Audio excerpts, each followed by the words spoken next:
et in aeternum permanes Virgo. Ora pro nobis Dominum Jesum Christum. Eructavi cor meum verbum bonum, Dico ego per mea Regi, beata es Virgo Maria, quem Dominum potesti, creatorem mundi, januisti queta feci, et in aeternum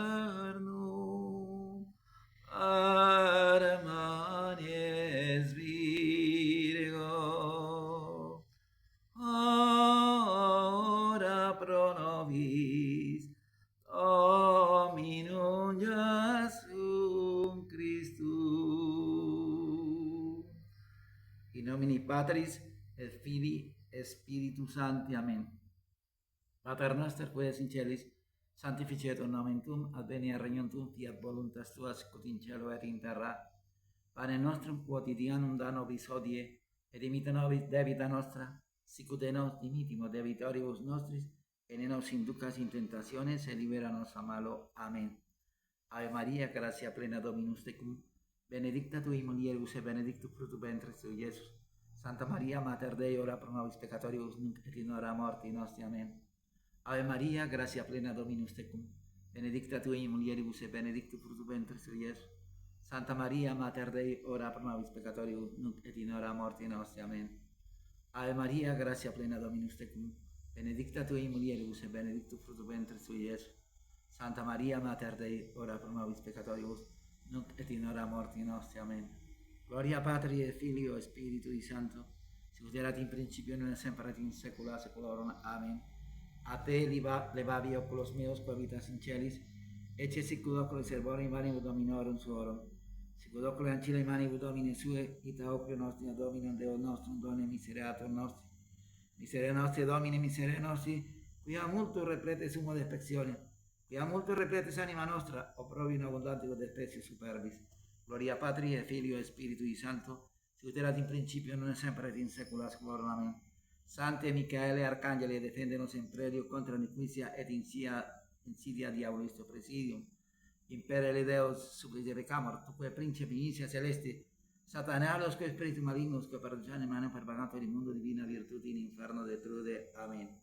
In nomine Patris et Filii et Spiritus Sancti. Amén. Este video tiene como objetivo continuar con la catequesis. Soy el Padre José Manuel. Me alegra que estén mirando el video. Dios les dé la gracia y verlo hasta el final y ojalá pues lo compartan también.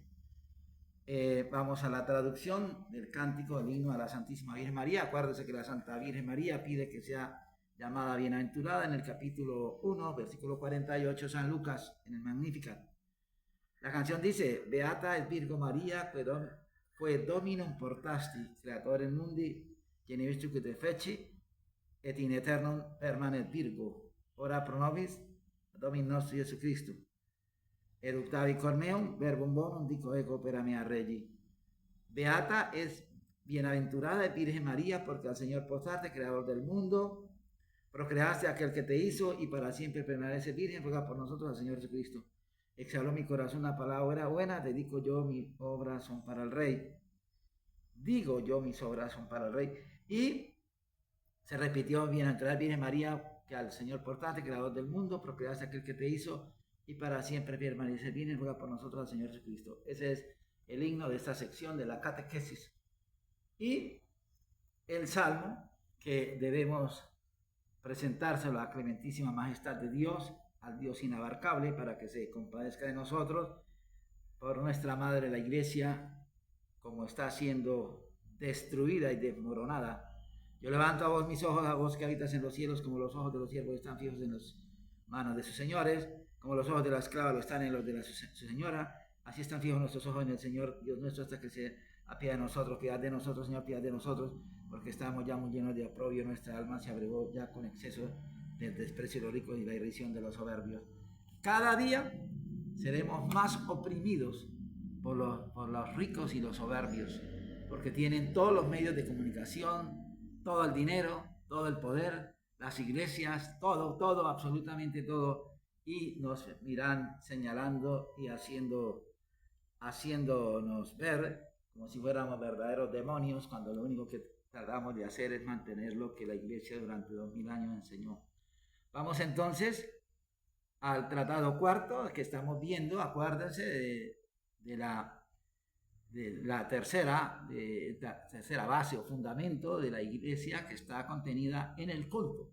Ya vimos, acuérdense, con 3 fundamentos: el dogma, la moral y el culto. El dogma trata sobre la unidad de Dios, la Trinidad de persona y la redención por parte del Verbo, la segunda persona de la Trinidad. La moral trata sobre las costumbres que debemos practicar y cuáles son las costumbres malas que debemos pedirle a Dios que extirpe de nuestra naturaleza corrompida. Y el tercer tratado, es el del culto, que lo que tiene que ver con toda la liturgia, los sacramentos, medios por los cuales recibimos la gracia y las virtudes sobrenaturales. Ya vimos del tratado último del culto, vimos 3 puntos ya, que fue, la primera fue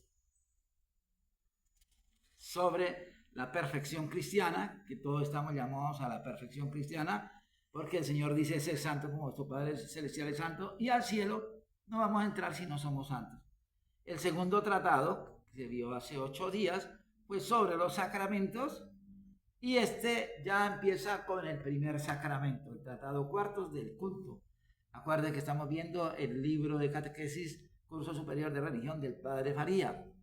Los sacramentos, en particular el bautismo. Hay un cuadro sinóptico que dice su naturaleza, definición, elementos, materia, forma, ministro, sujeto, bautismo de adultos, de hijos de no católicos, efectos y obligaciones, efectos del bautismo, las primeras promesas del bautismo, su necesidad, necesario a todos, tiempo y lugar de recibirlo, padrinos y ceremonias. Su naturaleza, definición: el bautismo es un sacramento instituido por nuestro Señor Jesucristo para borrar en el hombre el pecado original y cualquier otro que tenga al hacerlo y hacerlo nacer a la vida de la gracia. Es solemne cuando lo administra el sacerdote con todas las ceremonias litúrgicas, es privado en el caso contrario. Recuerden que el bautismo, un niño, por ejemplo, o una persona que tenga 15 años y se bautiza, ese día puede comulgar, recibir el Santísimo Sacramento, no necesita confesión, porque el bautismo se encarga de borrarle todo lo que tenga en contra de la gracia, todo lo que tenga que ver con el pecado. El bautismo borra todos los pecados en el momento que se recibe. Lo que pasa es que en el niño pequeño pues no tiene pecados sino el original, pero en adultos, bautismo de adultos, ya les da esa ceremonia del bautismo, le da derecho a comulgar inmediatamente sin hacer confesión. Y de hecho, pues entonces, por ser adulto se requiere más formación catequística, pues que ya va a recibir prácticamente 3 sacramentos, que sería el bautismo, penitencia, que queda suprimida, y la comunión, que es el cuerpo de nuestro Señor Jesucristo. Elementos y requisitos del bautismo: materia y forma. La materia del bautismo es el agua natural, puede ser de manantial, de pozo, llovida, de mar, etc. La materia del bautismo solemne es el agua consagrada al sábado santo y la vigilia de Pentecostés. En caso de urgente necesidad puede usarse de materia dudosa, por ejemplo, caldo, agua de panela, etc., si no se consigue agua natural. En este caso se administra el bautismo bajo condición: si esto es agua, yo te bautizo, y así la criatura no ha de, y si la criatura no ha muerto, se repite después con materia cierta, también bajo condición. Si no aún no eres bautizado, yo te bautizo. Puede administrarse de 3 modos: por infusión o ablución, derramando agua en la cabeza de la criatura; por inmersión, sumergiéndolo en el agua; por aspersión, rociándole con ella. El único modo utilizado hoy por la iglesia es la infusión o ablución. Para que el bautismo sea válido, debe derramarse el agua al mismo tiempo que se pronuncian las palabras. El agua debe mojar no solo los cabellos, sino la piel. Debe derramarse en tal cantidad que corra. Si alguna de estas condiciones no se verifica, debería repetirse el bautismo, al menos bajo condición. La forma del bautismo es: yo te bautizo en el nombre del Padre, y del Hijo, y del Espíritu Santo. Eso lo dejó el Señor Jesucristo en Mateo 28:19. El ministro ordinario del bautismo solemne es el sacerdote. Sin embargo, su administración está reservada al párroco, y el diácono puede administrarlo como ministro extraordinario. En caso de urgente necesidad, puede administrarlo cualquier persona, aún un hereje o infiel, con tal que emplee la materia y la forma prescrita y tenga intención de hacer lo que hace la iglesia. Nota: fuera del caso de urgente necesidad, el bautismo privado es gravemente ilícito. En caso de urgente necesidad, si hay varias personas, corresponde bautizar a la más digna, sacerdote, diácono, ordenado, etc., y por regla general al hombre, con preferencia a la mujer, a no ser que las circunstancias exijan otra cosa. Los padres no pueden bautizar a los hijos, sino cuando, en caso de extrema necesidad, no hay otra persona que pueda echarles el agua. Sujeto del bautismo es todo ser humano aún no bautizado. En duda si la criatura vive o ha sido bautizado. Se administra bajo condición: si vives. Si no eres bautizado, yo te bautizo. Los expósitos deben ser bautizados bajo condición, a menos que por medio de una diligente investigación se obtengan constancia de su bautismo. ¿Qué son los expósitos? Pues los niños que dejan botados por ahí. No se sabe si están bautizados o no. ¿Es lícito bautizar al hijo de infieles o de herejes cismáticos o apóstatas? En peligro de muerte, si prudentemente se juzga que va a morir antes de alcanzar el uso de la razón, es lícito bautizarlos, aun contra la voluntad de sus padres. Fuera del peligro de muerte, es lícito si se emplean las 2 condiciones: que se asegure su educación católica, que sus padres o tutores consientan o hayan muerto o perdido su derecho sobre él. Aquí, por ejemplo, hay gente que yo he sabido, personas empleadas de servicio, que trabajan con herejes o personas infieles, y estas personas, como son piadosas, pues ellas bautizan a los pequeñitos en la casa, y pues esos bautismos realmente, como dice acá, si no tienen una educación, pues realmente no tienen ningún fruto, no fructifican. En peligro de muerte, si prudentemente se juzga que va a morir antes de alcanzar el uso de la razón, es lícito bautizarlo, aun contra la voluntad de sus padres. Fuera del peligro de muerte, es lícito si se emplean 2 condiciones: ya lo repetí, que se asegure su educación católica, que sus padres o tutores consientan o hayan muerto o perdido su derecho sobre él. Por ejemplo, si se han vuelto locos o ausentado para un país distinto, si el niño ha de seguir viviendo con sus padres infieles o herejes, debe obrarse con cautela, porque es muy fácil la apostasía. Si uno de los padres es católico, hay derecho al bautismo. El adulto que se bautiza, además de la intención y conveniente instrucción religiosa, debe arrepentirse, a lo menos con atrición, de los pecados mortales que ya ha cometido. Acuérdense que cuando un adulto recibe el bautismo, también recibe la santísima presencia de nuestro Señor en la hostia. Si recibiere el bautismo en pecado mortal, sin estas condiciones recibirá válidamente el sacramento y el carácter de cristiano, pero no la remisión de los pecados ni la gracia, y estos efectos quedarían en suspenso hasta obtener la remisión de los pecados por la contrición perfecta o la confesión.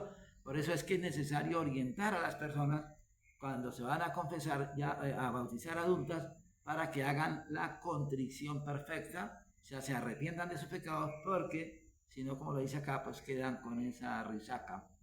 Conviene que tanto el adulto que se bautiza como el sacerdote que lo bautiza estén en ayunas y que enseguida el adulto oiga misa y se acerque a la Sagrada Comunión, que acabamos de decir. Efectos y obligaciones. Los efectos del bautismo son de capital importancia. En efecto, primero borra el pecado original y cualquier otro pecado. Segundo, remite toda la pena eterna con los pecados mortales y temporal debida por el pecado original y venial. Tercero, infunde en nuestras almas la gracia santificante junto con las virtudes infusas, y nos hace hijos de Dios y herederos del cielo. Así produce en el alma la vida sobrenatural. Imprime en nosotros el carácter de cristianos y nos torna aptos para recibir los demás sacramentos. Nos hace súbditos de la Iglesia y nos somete a su jurisdicción. La gracia sacramental del bautismo consiste en el derecho de las gracias actuales necesarias para poder vivir cristianamente.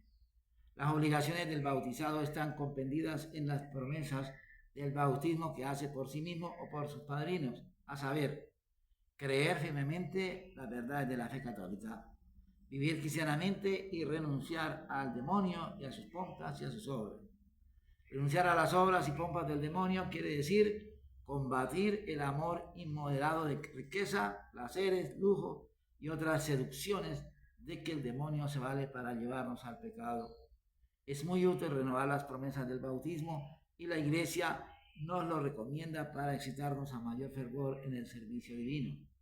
Dios no ha podido procurarnos mayor beneficio que el bautismo, que nos incorpora a Él, nos da la gracia y el derecho al cielo. Por eso debemos vivir hondamente agradecidos, y probarlos con obras. Aquí que nos incorpora a Él. Acuérdense que nosotros no vamos a ser incorporados a la sustancia de Dios. Eso se llama panteísmo, sino que nos incorpora en el sentido de que quedamos bajo su imperio y aquí en el mundo y en la eternidad vamos a estar en la visión beatífica, o sea, la visión de Dios tal cual es. Necesidad del bautismo. El bautismo es absolutamente necesario, pues dijo el Señor, el que creyere y fuere bautizado se salvará, el que no creyere se condenará. Mateo 16:16. Cristo promulgó la ley del bautismo cuando envió a sus apóstoles a la conversión del mundo. Ir y enseñar a toda la gente bautizando en nombre del Padre y del Hijo y del Espíritu Santo. Mateo 28:19. Cuando el bautismo de agua no puede recibirse, se puede sufrir el bautismo de deseo o de sangre. El bautismo de deseo consiste en un acto de caridad o contrición perfecta unido al deseo explícito o implícito del bautismo. Debe tener deseo explícito de recibirlo el que ya ha oído hablar de él. Por el contrario, al que no ha oído hablar de él, hasta el deseo implícito que se halla en el deseo sincero de hacer todo lo que Dios manda para conseguir la salvación. Quien desea cumplir en toda la voluntad de Dios, al conocer que el bautismo es mandato suyo, se sometería gustosamente a su voluntad. El bautismo de sangre consiste en el martirio, esto es, en sufrir la muerte o un tormento capaz de producir la muerte por profesar la fe o por otra virtud. El martirio incluye un acto de perfecta caridad, puesto que lleva a dar la vida por Cristo nuestro Señor. En uno y otro caso, lo que suple al sacramento del bautismo es la caridad perfecta, la cual no puede hallarse en el alma junto con el pecado, sino que produce en ella la justificación. tiempo y lugar del bautismo. El bautismo debe ser administrado cuanto antes si pecan gravemente los padres o los que hacen sus veces, si dejan morir los niños sin bautismo o de diferente o lo difieren notablemente sin causa. Diferir el bautismo es exponer al niño cuya vida es tan frágil a perder para siempre la felicidad eterna del cielo. Por eso la Iglesia prescribe que el bautismo se administre en los primeros días después del nacimiento. El Concilio Plenario Latinoamericano reprueba el descuido de los padres que sin causa grave, demoran más de 3 días y sobre todo más de 8 días el bautismo de sus hijos, aunque no estén enfermos. Hay que bautizar a los niños los primeros 7 días después de haber nacido. Los que piensan que deben esperarse a que el niño tenga uso de razón para bautizarlo incurren en grave error. Esto equivale a desconocer los derechos de Dios sobre él, así como los padres no esperan a que el niño esté grande para cuidar de él y tenerlo por hijo y heredero, así tampoco deben esperar para hacerlo. Deben esperar para hacerlo hijo de Dios y heredero del cielo. Hacer al niño hijo de Dios y heredero del cielo. No es tampoco, como dicen los racionalistas, herir la libertad del niño e imponerle una obligación que no conoce ni tiene voluntad de aceptar, pues hay obligaciones que el hombre no puede rechazar por imponerse la misma naturaleza, y entre esas debe contarse lo que tiene para con nosotros.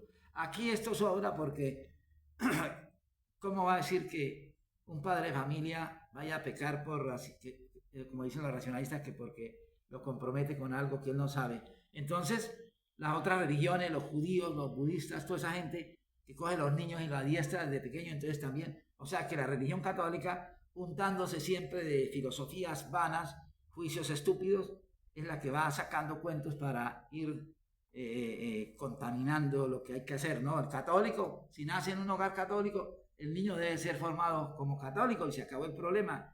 Ya después de mayor de edad, si quiere irse por el mismo diablo, pues eso es problema ya de él, pero el padre tiene la obligación de fundarlos en la fe y en la piedad, y que al menos tengan noción de las virtudes. No es tampoco como dicen los relaciones.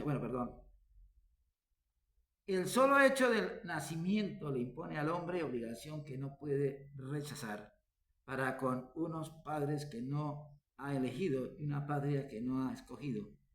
Con mayor razón, el ser que ha recibido de Dios le impone obligaciones que no puede declinar para con él que se lo ha dado todo, sin poder escoger otro que se lo diera. El bautismo solemne debe ser administrado en el templo. En el bautismo privado puede administrarse en cualquier lugar. El bautismo solemne no puede administrarse en casas particulares, sino sin licencia de lo ordinario, dada por justa o razonable causa, en algún caso extraordinaria. Padrinos y ceremonias. Padrinos son las personas que, designadas por los padres del niño y aprobadas por la Iglesia, tienen la criatura en la fuente bautismal, hacen en su nombre de profesión de fe y se encargan de su educación cristiana, en especial si llegan a faltar sus padres. El padrino es un testigo oficial de la ceremonia, un fiador de las buenas disposiciones del bautizado, si este es adulto, o intérprete de sus buenas intenciones, si es párvulo, un protector y guía espiritual para el bautizado. Los padrinos y el bautizante contraen con el bautismo parentesco espiritual, que es impedimento dirimente para el matrimonio. Entre el bautizante y los padrinos no hay ningún impedimento. Entre el bautizante y los padrinos no hay ningún impedimento. En el bautismo solemne, es de rigor al menos un padrino. En el privado debe también hacerlo, pero si la urgencia del caso no lo permite, debe buscarse para cuando se supla la ceremonia. Cuando se repite el bautismo bajo condición, debe procurarse en cuanto sea posible que la persona que fue padrino en el primer bautismo lo sea también en el segundo. En este caso contraen parentesco espiritual cuando son diversas personas. Ninguna contrae dicho parentesco. En todos los casos en que no se contrae parentesco espiritual, sí se contraen las demás obligaciones del padrino. Condiciones y obligaciones del padrino. Para ser válidamente padrino es necesario ser bautizado y tener uso de razón, no pertenecer a ninguna secta de herejes o cismáticos, ni ser excomulgado o infame, ser designado por padres o tutores del niño, en su defecto por el ministro, sacerdote, tocar físicamente al bautizado cuando se derrama el agua sobre la cabeza. Para ser lícitamente padrino debe tener 14 años y lo suficiente instrucción religiosa y observar conducta cristiana. Los sacerdotes religiosos, los que han recibido órdenes sagradas, no pueden ser padrinos sino sin licencia especial del ordinario. Los padrinos están obligados a procurar que sus ahijados, sean instruidos en la Santa Fe y vivan cristianamente, en especial si llegan a faltar sus padres. Ceremonia del bautismo. Las ceremonias del bautismo son antiquísimas y llenas de hondo sentido espiritual. Van acompañadas de palabras que explican su significado, hermosas oraciones y exorcismos. Ellas nos recuerdan los diversos periodos y ritos a que debían someterse los catecúmenos o infieles que se convertían a la fe católica antes de recibir el bautismo. Podemos dividir en ceremonias preparatorias a la puerta del templo, ceremonias que anteceden al bautismo y ceremonias que lo siguen. El sacerdote hace al niño una breve interrogatorio, sopla 3 veces en su cara, le signa con la cruz, le impone la mano y le da a gustar un poco de sal. El interrogatorio con el bautizado o quien hace a su vez nos enseña la necesidad del bautismo y la excelencia de la fe. El triple soplo sobre la faz del niño significa la expulsión del demonio y la inclusión del Espíritu Santo. Sal de él, espíritu inmundo, dice el sacerdote, y cede lugar al Espíritu Santo. El sacerdote lo signa varias veces porque la cruz es señal de Cristo y una defensa contra el demonio. Impónele las manos para denotar que Cristo toma posesión de él. La sal denota la sabiduría cristiana, como la sal hace gustosos los alimentos y preserva de corrupción. Así la sabiduría nos hace gustar las cosas de Dios y preservarnos de los vicios. Los exorcismos son una orden que se da a Satanás para apartarse del bautizado y quebrantar su fuerza, o sea, la fuerza del diablo. Al entrar al templo, el sacerdote le impone la estola y lo conduce a la fuente bautismal, recitando junto con los padrinos el credo, símbolo de la fe que va a recibir. Después de un exorcismo siguen las ceremonias siguientes. Primero, la efetación. El sacerdote toca con saliva los oídos y nariz del niño, diciendo al tiempo efetá, esto es, abríos, para indicar que sus sentidos deben abrirse a las cosas de Dios, como pasó con el sordomudo, a quien Cristo curó en este mismo rito, con este mismo rito. Segundo, la renuncia al demonio. A la triple pregunta renunciada a Satanás, a sus pompas y a sus obras, contesta el bautizado por boca de sus padrinos, renuncio. Pues es imposible que uno llegue a ser verdadero cristiano sin renunciar al demonio y a sus obras. Tercero, la unción con el santo óleo en el pecho y la espalda denota la fortaleza con que debe resistir a los enemigos de su salvación. Cuarto, la profesión de fe consiste en que el bautizado, por medio de sus padrinos, confiese su creencia en las 3 divinas personas en la Iglesia Católica y otros dogmas de fe. El acto del bautismo, el párvulo, en el acto del bautismo, el párvulo, después de contestar por boca de sus padrinos que si desea ser bautizado, recibe el bautismo. Enseguida el sacerdote unge su cabeza con el santo crisma para denotar que ha sido ungido por la gracia del Espíritu Santo. Cubre su cabeza con una vestidura blanca, símbolo de la inocencia que debe guardar, y pone en sus manos un cirio encendido que significa la luz de la fe, que ha de ilustrarlo, y el buen ejemplo con que debe brillar. Sobresale en estas ceremonias la idea de que el bautismo deja de ser esclavo del diablo para ser hijo de Dios, y que en consecuencia debe renunciar al pecado y vivir unido a Cristo.